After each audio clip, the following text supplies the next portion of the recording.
Hi, my name is Cold Beer, and let's start with Herdling. Here you will head out on a grand alpine expedition with a herd of cute beasts. You will ascend a mountain path, encounter eerie dangers and obstacles, and forge your way to the mystery at the summit. You will have to guide and protect a motley herd of weird animals while traversing mountainscapes, fog-infused forests, snowy plains, and forgotten valleys. At the same time, practice your herding skills and navigate a wide range of challenges, threats, and easy-to-solve environmental puzzles. Well, easy to solve, definitely not for everyone. Don't ask how I know that. So this game is an emotional, wordless tale of trust, survival, and companionship where you will have to cross through a fallen world. It is an amazing game without a doubt, but there is one big flaw. It's like your pee-pee. And by that I mean very short. The main story will take you only around 3 hours to finish. So this game is more like a long movie than a game, but a masterpiece, no doubt. Blacktail. Here the choice is yours. Will you become the guardian of the woods or the terror nightmares are made of? You play as Yaga, a 16-year-old girl accused of witchcraft and expelled from a medieval settlement. Well, I know what I would be doing after that. Definitely not helping poor folk from the aforementioned village to heal their sick cattle. No, I would rather secretly put pineapple in their potato salad.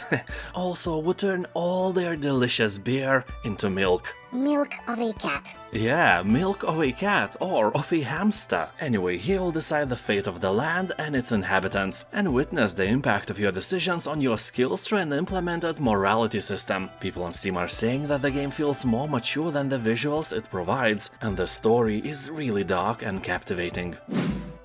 Lost in Random, The Eternal Die. This is a dynamic, real-time action tactical combat game with risk-reward dice mechanics and fast-paced battles. You will unravel a standalone story as the once great ruler of random on a mission for vengeance and redemption. The game lets you wield an arsenal of, well, only 4 unique weapons and unleash various card-based abilities. Also harness elemental relics and strategically roll your trusted die companion to shift the tide of battle. And as always, this is a roguelite, so even death isn't the actual end. You will return to the sanctuary to unlock new weapons, buy upgrades, and take on quests from your allies to prepare for your next run. People are saying that the game is a mix of Hades and Binding of Isaac, but a bit less rewarding and easier. The graphic style is gorgeous and the controls are great, and a very positive review score on Steam confirms that the game is dope and may be a delicious spoon of potato salad. Dreamscaper. This is a beautiful action roguelite game. At first the gameplay is very easy. At least it was when I played the game. I felt no bigger challenge and all the creatures died from my mighty swings without any problems. I was like, hey, I'm really good at this game. The challenge began when I finally met the first boss, and the fight was great, like 10 out of 10 great, and also it was the strongest aspect of this game. But I was kinda surprised that the more I played, the more Souls-like the game got. Easy peasy beginning was a trap. Actually, Dreamscaper is very unforgiving and difficult. I wouldn't mind, but most of the weapons here are slow. You know, like your sister. I felt like I was swinging them through the water or something, and you have to make perfectly timed attacks for critical hits. That is a hard thing to do with slowpoke weapons, but if this isn't a problem for you, then it may be the game for you. It has great art design, visuals, puzzles, and the gameplay is really fun. Gris. Here you will play as a young girl lost in her own world, dealing with a painful experience in her life. Probably someone put a slice of pineapple in her potato salad, and she can't recover after that. Oh, the horror. So as the story unfolds, you will grow emotionally and see the world in a different way, revealing new paths to explore using your new abilities. Here you won't encounter any enemies, there is no danger or death. And just look how beautiful this game is. The art style is absolutely stunning. People on Steam are saying that not only the art, but absolutely everything in this game is great. Music, gameplay, and even the story will leave you gobsmacked. And it's not so hard to believe in those words. Just look at it. There aren't many things that are as beautiful as this game. Well, except boobs. Sorry, Gris, you lose on this one. Shadow of the Tomb Raider Definitive Edition. Here you'll experience the final chapter of Lara's origin as she is forged into the Tomb Raider we all know. This version includes the base game, all 7 DLC challenge tombs, all downloadable weapons, outfits and skills. Here you'll have to survive and thrive in one of the deadliest places on Earth and master an unforgiving jungle setting in order to survive. Also explore underwater environments filled with crevasses and deep tunnel systems. You will have to use the jungle to your advantage. Strike suddenly and disappear like a jaguar, or you know, like your money on every Steam sale. Use dirt as camouflage and disseminate fear in enemies to sow chaos. Yeah, the game's description makes an impression that you will play not as Lara Croft, but as a predatory vampire monster, to say the least. Realm of Ink. On Steam it has more than 90% positive review score, and that may grab your attention. Here you will begin your journey as the Swordsman, gradually unlocking additional forms as you progress, until you confront 4 bosses with unique backgrounds and escape from the Realm of Ink. Here you will explore diverse combinations to craft a unique combat style, and equip yourself with 9 different forms and weapons to slice through your enemies like butter. One of the cool features the game offers is Ink Gems. You will find more than 40 different ones that will enhance your abilities. The names of the gems speak for themselves: Venom Ink, Curse Ink, Burning Ink, and Ink of Potato Salad. Well, to be fair, maybe not all of these are available. I'm not sure about the Venom Ink. Also, you will discover over 200 perks. That is huge. Not as huge as your mama though, but still very impressive. Also, here you can have a pet that can evolve into 15 different forms. People calling the game Chinese Hades are not wrong, because the quality is very high and the entertainment it provides is impressive as well. Also, it probably spies on you. That is a joke. Maybe. You can also try a free demo on Steam. Sable. Here you'll embark on a unique and unforgettable journey and guide Sable through her gliding, which is a rite of passage that will take you across vast deserts and mesmerizing landscapes capped with the remains of spaceships and ancient wonders. You'll explore the dunes on your hoverbike, scale monumental ruins and encounter other nomads as you unearth mysteries long forgotten and discover what you're hiding behind your mask. The game is single player only, and you can already see that it is a work of art. There is a lot in this world just waiting to be discovered and explored. People on Steam are talking that the game is a little bit similar to the Breath of the Wild. The world is open and the amount of quests here won't let you get bored. Cloudpunk. Here you will play as a person named Rania. This is your first night working for Cloudpunk, a semi-legal delivery company based in the sprawling city of Nivalis. You go everywhere, from the marrow below to the spires that pierce the grey clouds high above. No delivery job is too dangerous and no one is faster than a Cloudpunk driver. You never ask what's in the package you are delivering, but, you know, one day everything went south and suddenly you will have to unravel mysteries in a world of corporate conspiracy, hackers and rogue AI. Great original game. REKA. This is a Slavic folklore-inspired game made by a small studio in Berlin. Despite them being small, the game looks truly awesome. The visuals are a real candy for the eye. So here you will begin your journey as REKA, an apprentice of a very powerful legendary witch. You want to be just like her, but to reach the highest rank is a marathon, not a sprint. Or as we in Lithuania say, Dar tau toli šūdais plaukti vaikeli. Which I will not translate. So here deep in the autumnal woodlands, you will learn and practice your witchcraft as you summon to life your own iconic chicken-legged cottage. So your worst enemy is obviously KFC. You will solve quests, forage for ingredients and uncover terrible secrets of the woods. The game has this menacing and gloomy atmosphere and is perfect for dark evenings after a hard day of work. People on Steam say that this is some kind of survival craft game without survival part, so you're gonna be fine here, mostly. What Remains of Edith Finch. Overwhelmingly positive review score should grab your attention. 17-year-old Edith Finch is the last surviving member of the eccentric Finch family. All of her closest relatives and family have died violently at a young age, leading to rumors about a family curse. Now she's on her way to her Finch mansion, a bizarre ramshackle building hidden deep within the forests of the state of Washington. Once there, she intends to research her family's history and learn the truth behind the alleged curse. While this can sound like a horror game, it's actually just a tale about one family that is more interesting than your family, or mine. People are saying that this is more than just a game, it is a unique form of art. Metal Eden.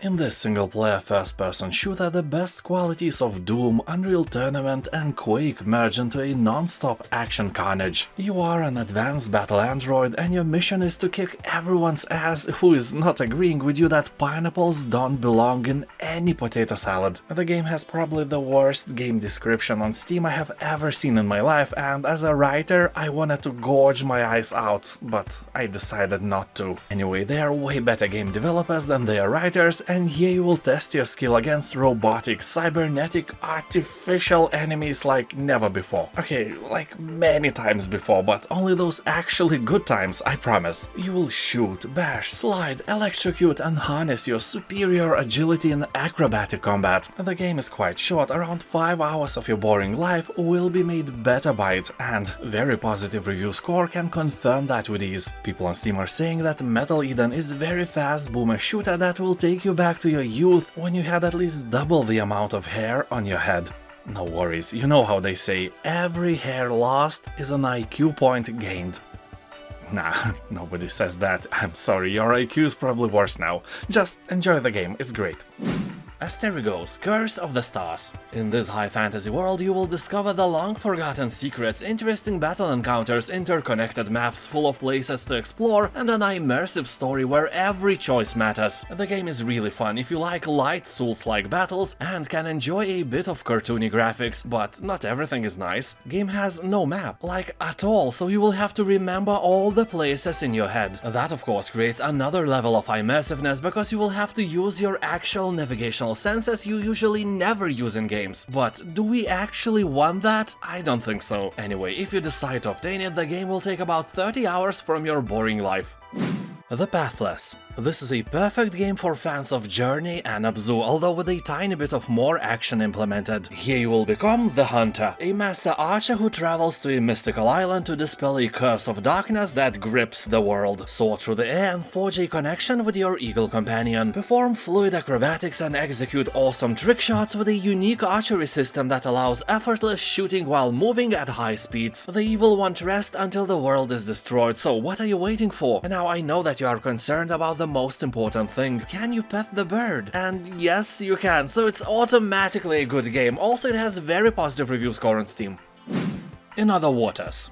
This is one of the coolest indie games I have stumbled on recently. Story begins when Ellery is called to the planet Gris, only to arrive at an abandoned base. She finds herself adrift in an ocean of secrets with little more than a malfunctioning diving suit and a strange AI to guide her. And you play not as an Ellery, as you already assumed, but as this AI. How the turns have tabled, huh? So you have to guide Ellery and keep her safe as you dive deeper and explore an underwater alien landscape. The planet's unique life and its dark history are yours to uncover, and the bond between you and Ellery will be tested by the secrets you learn. People are talking that this game floats somewhere between an art project, a work of fiction, and an experiment in minimalist UI design. I absolutely agree, and I will add the fact that this game is awesome, and if you like stuff like that, you should definitely try it out. Othercide. Here you will lead your army of female warriors to battle. Your skill in combat will decide their fate, shape their abilities and personality. So under your command, they probably just die angrily in pain and agony. Anyway, jokes aside, like in all turn-based games, here you will have to plan your moves carefully, because one wrong action can lead your party to failure. Although the game offers cool mechanics where you can sacrifice one to heal another, survivors will get stronger, ready to fight the next battle. The bad news is that the game practices permadeath, so by sacrificing warriors, you are like sacrificing them for real. And the elephant in the room is, of course, the visuals of the game. Only black, white and red color palette exists here and makes this game stand out from other similar projects. Control Ultimate Edition. A corruptive presence has invaded the Federal Bureau of Control, and only you have the power to stop it. The world around you is now your weapon in an epic fight to annihilate an ominous enemy across the deep and unpredictable environments. Containment has failed, humanity is at stake, so it's time to kick some paranormal ass. SCP vibes are really strong here. To be fair, this game feels like you are in a dream all the time. Well, nightmare to be exact, because everything is changing all the time and not for good. The game is not scary, but it's ominous, that's for sure. People on Steam are saying that the story is very good, the game itself is out of the ordinary and it has some really cool puzzles to solve. So a bit of everything for everyone. A Juggler's Tale. In this cinematic adventure you will lead Abby, the string puppet, through a grim but beautiful fairy tale world. You will have to solve riddles, evade traps and run from various evil stuff on the way to find freedom. The game has specific mechanics, as you can see, and that creates unique puzzles you will have to solve. Well, not necessarily. You will definitely try to solve them, but honestly that is a matter of your IQ, so make sure you have one. You will have to find your way around obstacles, cross raging rivers, sneak through bandit camps and make it past dangerous traps, and in the process find out what it takes to truly break free from all strings attached. I guess there is a pun intended here. People who play the game are saying that a Juggler's Tale is a short, unique and beautiful game. There is no doubt that you will like it if you enjoy platformer genre in general. For example, on Steam it has around 90% of positive reviews, so if you like unique platformers, it's definitely a good choice. If you are in doubt, you can try it by playing a free demo version. Hellblade: Senua's Sacrifice. A broken Celtic warrior embarks on a haunting vision quest into the Viking hell to fight for the soul of her dead lover. Well, at least she thinks it is happening that way. The game is created in collaboration with neuroscientists and people who experience psychosis. Hellblade's Senua's Sacrifice will pull you deep into a Senua's mind, and that mind is a crazy one, so the game is a pure mindfuck. You will never know what is real and what is not. The one fact you will know for sure is that this is a beautiful game. Graphics are almost photorealistic, so if you are a sucker for an eye candy, this game definitely delivers that. Remember Me. This is an action-adventure where you will take on the role of a former elite memory hunter with the ability to break into people's minds and steal or even alter their memories. What is more cyberpunk than that, huh? So the authorities, fearful of your knowledge and capabilities, arrested you and wiped your memory clean. After the escape from prison, you set out on a mission to recover your identity. This search for the past will lead you to being hunted by the very people that created this surveillance society. The action is set in a Paris of the future, so get ready for a very cool environment. People are saying that the game has an interesting story, and even if it's a bit older, graphics are still kinda decent. A Plague Tale: Innocence. Here will take control of young Amisha and her little brother Hugo in a journey through the darkest hours of history. Haunted by Inquisition soldiers and surrounded by unstoppable swarms of rats, you will struggle to survive against overwhelming odds. Dead, rotten bodies lay everywhere, and rats, oh, those creatures can and will eat anyone alive who does not carry a light source. As I always say, this is a bit unbelievable. Unbelievable. You know, rats are no vampires. I used to own one, it liked bathing in the sun rays. Well, what if those are vampire rats? I never actually thought about that. Anyway, keep in mind that the atmosphere here is grim and dark, so if you are a sensitive person, it may prove a challenge to play. Game tend to pull the ropes of emotion, and if you let your guard down and allow it to do its dark job, it will control you like a puppet. But in general, all that darkness is cool and original, keeping in mind all those airy, fairy unicorn games people are used to play these days. And now thank you for watching, have a nice day, and don't forget to subscribe. You know, it's good for you. Bye. Subscribe to